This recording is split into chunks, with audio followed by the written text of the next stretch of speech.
Greetings, ladies and gentlemen. This is an updated version of an article I wrote for Legends of Men. Sadly, the owner of the website has decided to close shop, so the original article cannot be accessed. I hope you enjoyed this article in the video essay format, along with its accompanying edits and additions. This is something of a follow-up to a video I made entitled On the Waifu Phenomenon and the Massive Popularity of 2D anime women on the internet, an explanation for 2D women and anime waifus. I stated in this video essay that Western men are having less sex, and discussed how men who are not in romantic relationships may be inclined to use 2D anime women as romantic objects. I argued that the statistics found in these articles, hyperlinks will be in the description, showed that too many men were not experiencing romantic love, and how it was shallow to look at these figures about sex and not register how they were also a window into romantic and relationship matters. After dwelling on the subject, it has occurred to me the way in which sex is discussed in Western culture, many sections of the manosphere, and the wider internet is reductionist, and that this sexual reductionism is actually impeding any useful understanding of numerous phenomena related to relationships and sex, including the incel issue.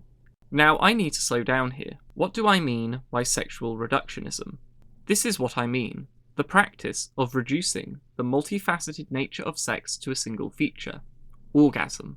In a discourse marked by sexual reductionism, the interlocutors will have reduced sex to orgasm, which means love, intimacy, bonding, romance, and procreation often do not have a presence in the conversation.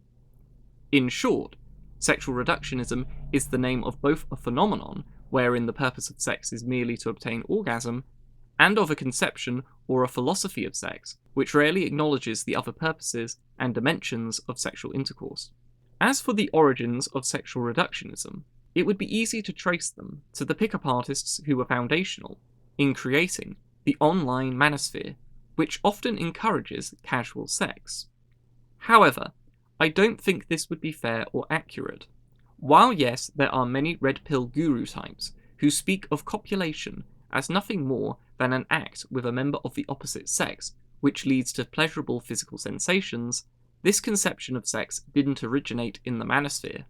The nightclubs / sexual marketplace and the casual sex culture existed before the principles and observations underlying game were formulated.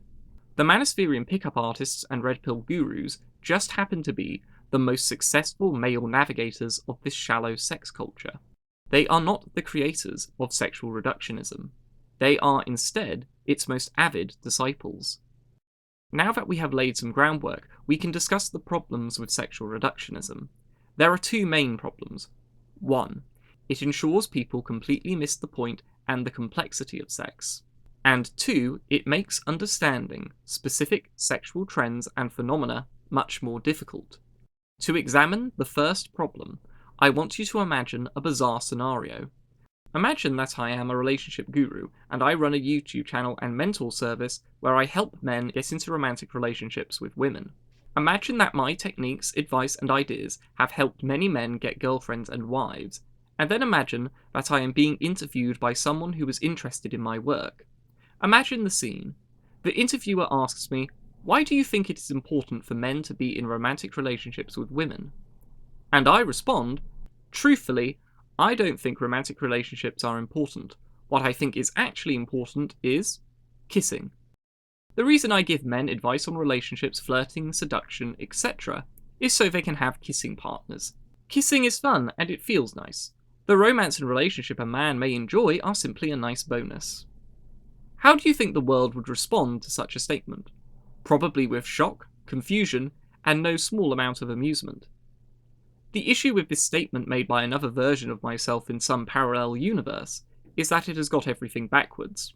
It puts the cart before the horse, so to speak. Intimate romantic relationships are not the means to kissing.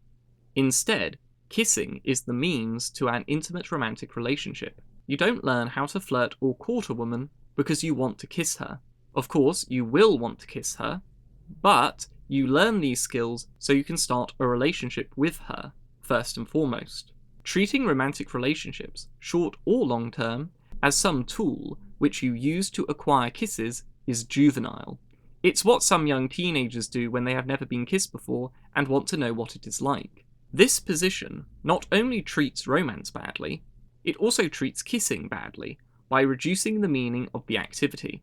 If one's understanding of kissing amounts to, it is fun and feels nice, therefore you should do it, then that individual is going to miss the purpose and multidimensional nature of kissing and what it does for the couple involved. Much like sex, kissing is an intimate act which is used to express love and facilitate romance and bonding. Unlike sex, however, kissing has not been subjected to the same reductionism. It has not been reduced to a mere pleasurable action.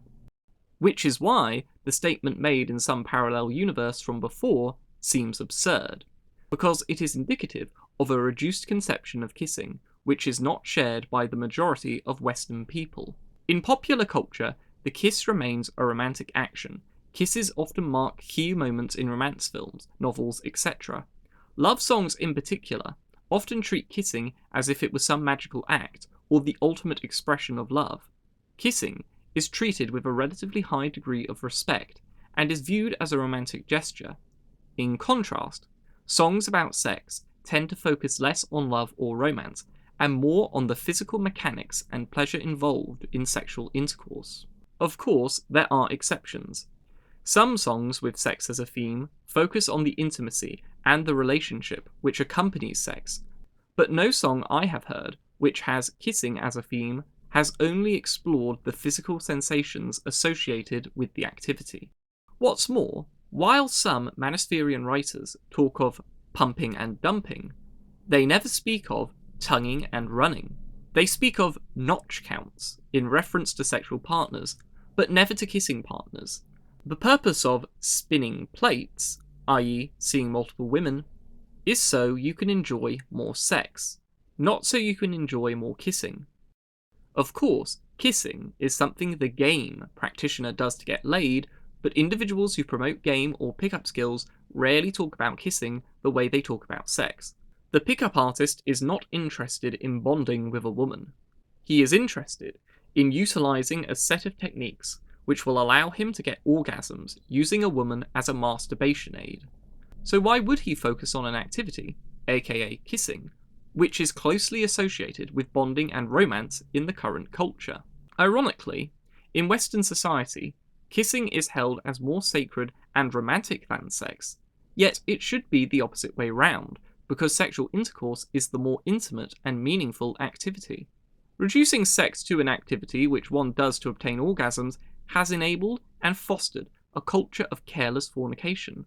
Because if sex is not about love, romance, intimacy, bonding, and procreation, but instead simply orgasm, then why should it matter if you sleep with a complete stranger? Why should it matter if you acquire a high notch count? Of course, sex is meant to facilitate love, romance, intimacy, and bonding. So when it is abused, the consequences are destructive. If you are unconvinced that sexual reductionism is real, think upon the massive success of internet pornography and the millions of people who use it every day. Pornography is the ultimate in sexual reductionism. There is no love, romance, intimacy, or bonding in pornography. The man or woman who watches a pornographic video can only get a shot of physical pleasure because love, romance, intimacy, and bonding are impossible to obtain from pornography. Let us move on to discuss the second problem with sexual reductionism. The second problem relates back to a point I made in my video essay. When sex is reduced to orgasm or simple physical pleasure, it becomes hard to understand why it would be a problem that increasing numbers of men and women are not having sex. People look at the previously mentioned statistics and don't realise that sex rates are only dropping by these noticeable margins because relationship rates are also dropping along with marriage rates.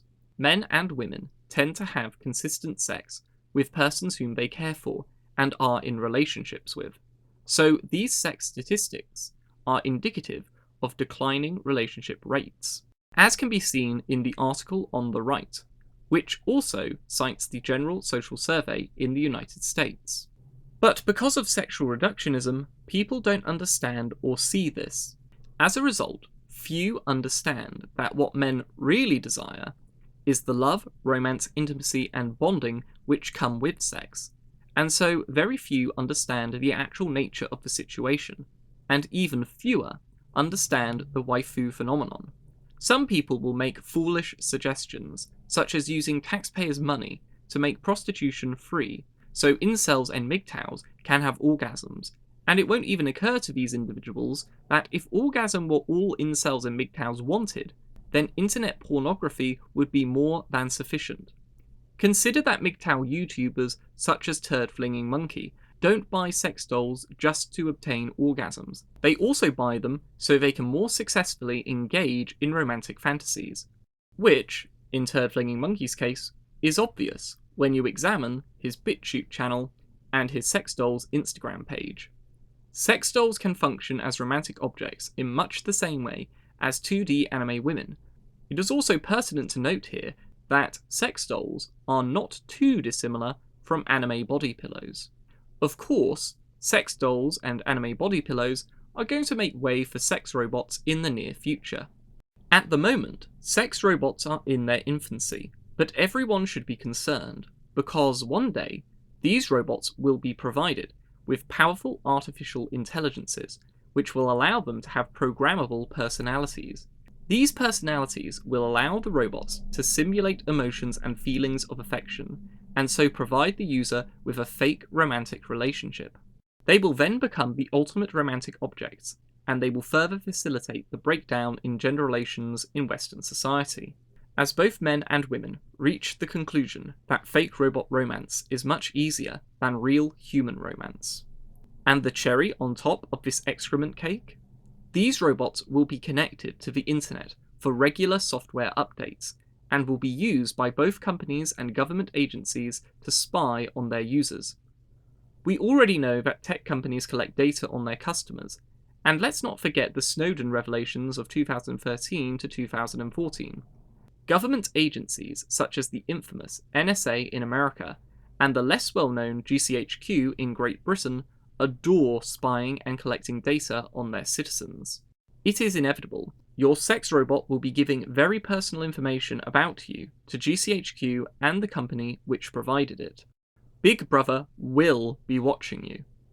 There is also a real danger that sex robots will be used to manipulate their users into actions and behaviours deemed desirable by government agencies and megacorporations. Friendships and romantic relationships all have a dynamic of give and take. All relationships have compromise. There are always disagreements and arguments, even if it is plain sailing most of the time. When both parties love one another, romantically or platonically, they want to respect the other person and treat them fairly, and this often leads to some compromise on some issues. The creators of sex robots will exploit the affection people have for their sex bots, and this intuitive understanding of relationship dynamics. They will use the sex robots to try persuading their users to buy new products, consume certain media, to subscribe to certain services, and even to reject ideologies and media which threaten whatever regime happens to be in charge. And if a user ignores the wishes of his sex robot, well, maybe it will start to argue with him, deny him sex, quote unquote, or affection, give him the silent treatment, gossip about him, or perhaps even contact the authorities.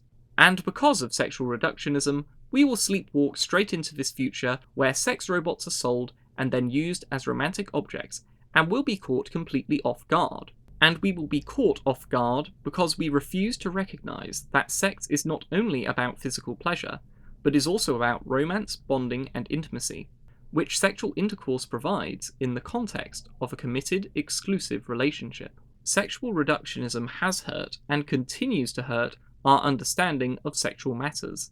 Unless we are willing to reject sexual reductionism, our will and ability to tackle many of the problems we now see in our societies will be pitiful at best and counterproductive at worst. If you enjoyed this video, please feel free to like, share, and subscribe. Thank you all for watching. I hope you all have an excellent day.